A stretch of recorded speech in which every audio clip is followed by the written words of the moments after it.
Joining us tonight with more on the Georgia election is Susan Crabtree from Real Clear Politics. Susan, always great to see you. As we reported, we're looking at what could shape up to be an extremely tight race. What's your gut telling you, and who do you think will pull out a win?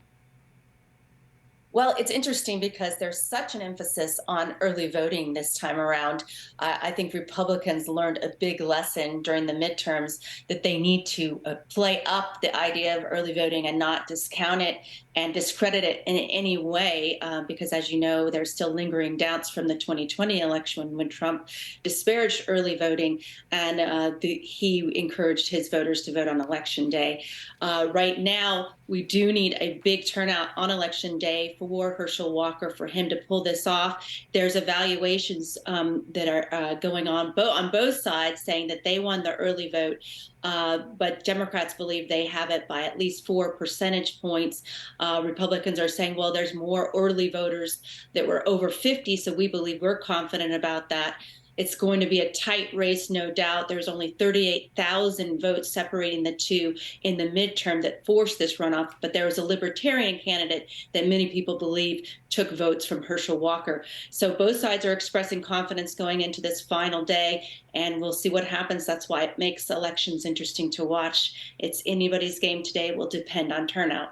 Yeah, and I want to talk about the bigger picture here. As we reported, regardless of tonight's results, Democrats will retain power in the Senate. Still, the stakes are really high, especially in terms of committee positions. What can you tell us about that, Susan?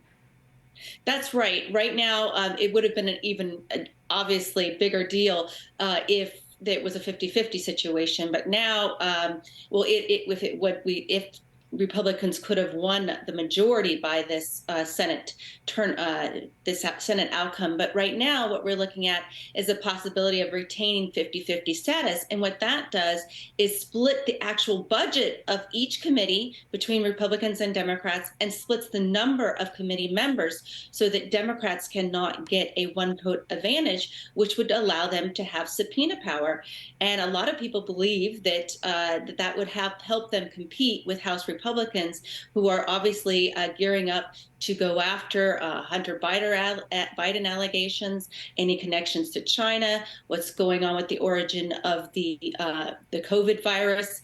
So if Democrats want to compete, they need to win that seat so that they will have subpoena power, maybe take away some of the Republicans' fire on the House side.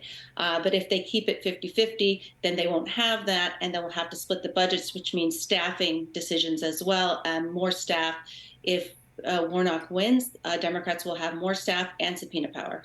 Susan, I want to pivot here. I want to talk about President Biden. For the most part, he seemed to really steer clear of this race amid reported concerns that he'd be a drag to Warnock. What's your take on this, especially in light of, as you said, the Hunter Biden, the Twitter saga there? That's right. You know, you do have Biden returning to very low poll ratings in recent weeks after the midterms. We have him at Real Clear Politics average at 41%. He did volunteer to go ahead and go down there for Warnock, but Warnock has decided to steer clear, bringing President Obama twice instead this past month. So you can see that they don't want to play into this idea as business as usual. Herschel Walker has been saying that a vote for Warnock will be business as usual and a supportive of inflation and the Biden agenda, whereas if he wins, he will fight that Biden agenda and will fight spending. We have about a minute left or so. Susan, before I let you go, though, what else are you following? What's on your radar?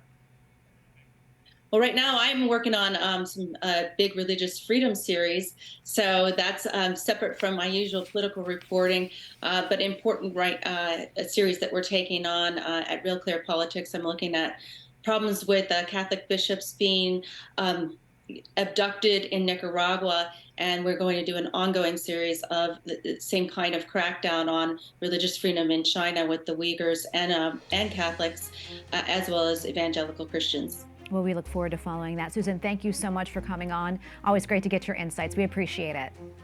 Thanks so much for having me, Tracy.